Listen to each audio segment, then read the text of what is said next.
Hello friends, welcome back to my channel Babupuri kitchen. Idli tomato chutney combination super ఉంటుంది. ఇడ్లీ పల్లి chutney combination ఇంకా super ఉంటుంది. కానీ ఇడ్లీ వేడి వేడి బొంబాయి చట్నీ కాంబినేషన్ అద్దిరిపోయిద్దండి. మరి ఇంత అద్దిరిపోయే బొంబాయి చట్నీ పర్ఫెక్ట్ మెజర్మెంట్స్తో ఎలా చేసుకోవాలో ఇవాళ వీడియో చూసేసి మీరు కూడా నేర్చేసుకోండి. మరి వీడియోలు స్టార్ట్ చేసేద్దామా? ముందుగా ప్యాన్ పెట్టుకొని ప్యాన్ హీట్ అవ్వగానే దాంట్లో 2 టేబుల్ స్పూన్ ఆయిల్ వేయండి.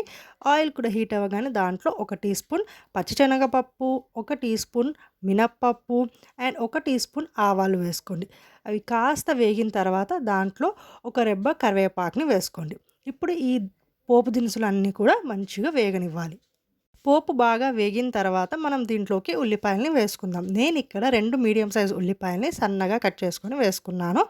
ఆ తర్వాత మనం దీంట్లోకి అర అంగుళం అల్లాన్ని చిన్నగా కట్ చేసుకొని వేసుకోండి. ఇప్పుడు ఉల్లిపాయలు అనేవి కొంచెం సాఫ్ట్ అయిన తర్వాత మనం దీంట్లోకి ఒక 2 పచ్చిమిరపకాయలని చిన్నగా కట్ చేసుకొని వేసేసుకుందాము. ఉల్లిపాయలు పచ్చిమిరపకాయలు కొంచెం వేగిన తర్వాత మనం దీంట్లోకి 1/2 టీ స్పూన్ పసుపుని వేసుకుందాము. అండ్ ఇప్పుడు ఉల్లిపాయలు అనేవి మంచిగా ఎర్రగా వేగాలి. ఆ తర్వాత మనం దీంట్లోకి ఒక మీడియం సైజ్ టమాటాని కూడా ఇలా చిన్నగా కట్ చేసుకుని వేసుకుందాం. టమాటాలు అనేవి మంచిగా సాఫ్ట్గా మగ్గిపోవాలి. అక్కడక్కడ అస్సలు తగలకూడదు. మంచిగా సాఫ్ట్గా మగ్గితేనే ఈ బొంబాయి చట్నీలో టేస్ట్ అద్దిరిపోయిద్ది అనమాట.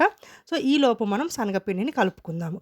నేను ఒక టీ గ్లాస్ శనగపిండిని దాంట్లో నేను 2 టీ గ్లాస్ వాటర్ యాడ్ చేసి ఇలా పల్చగా చేసుకున్నాను. మంచిగా పల్చగా చేసుకోవాలన్నమాట. ఉండలు లేకుండా బాగా మిక్స్ చేయండి. వీడియోలో చూపించినట్టు పల్చగా మిక్స్ చేసి పక్కన పెట్టండి.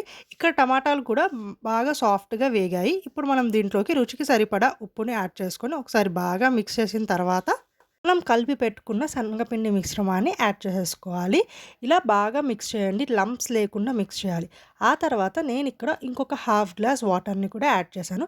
ఎందుకంటే మనకు ఆ బాయిల్ అయ్యే కొద్దీ తొందరగా థిక్నెస్ అనేది ఫామ్ అయ్యిద్ది. సో అందుకే ఈ మాత్రం పల్చగా ఉందనుకోండి, ఇంకొంచెం జస్ట్ 1 మినిట్ బాయిల్లోనే మనకు ఆ థిక్నెస్ అనేది చూడండి ఫామ్ అయిపోయింది.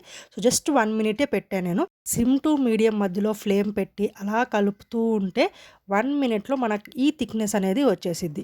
అంతేనండి. అప్పుడు లాస్ట్లో మనం కొత్తిమీరతో గార్నిష్ చేసుకుంటే రెడీ అయిపోయినట్టే. అద్భుతమైన బొంబాయి చట్నీ రెడీ అయిపోయిందండి. ఎంతో సింపుల్గా అండ్ పర్ఫెక్ట్ మెజర్మెంట్స్తో చెప్పేశాను కదా.